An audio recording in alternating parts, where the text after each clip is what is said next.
যেও না। প্রথম এই ডাকটা শুনে তালিতে বর্ধমান যাবার জন্য স্টেশনের পাশ দিয়ে বয়ে যাওয়া পিচ রাস্তায় দাঁড়িয়ে আছি।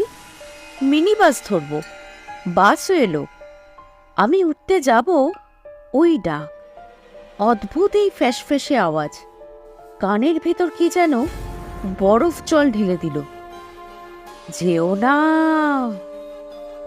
বাসটা ছেড়ে দিতে বাধ্য হলাম। বাসটা গিয়েছে 150 কি 200 মিটার রাস্তা। তারপরেই ঘটল দুর্ঘটনাটা। রাস্তার ধারে খাল, বর্ষার জল থই থই করছে। উল্টে খেয়ে জলে পড়ল সেই ছুটন্ত বাস। মারা গিয়েছিল অনেক মানুষ, আহতও হয়েছিল অনেকে। খবরটা কাগজে হয়তো আপনারাও দেখে থাকবেন। বলতে পারেন আমি বেঁচে গেলাম পিছনে আমার নাম ধরে ওই ডাকটার জন্য।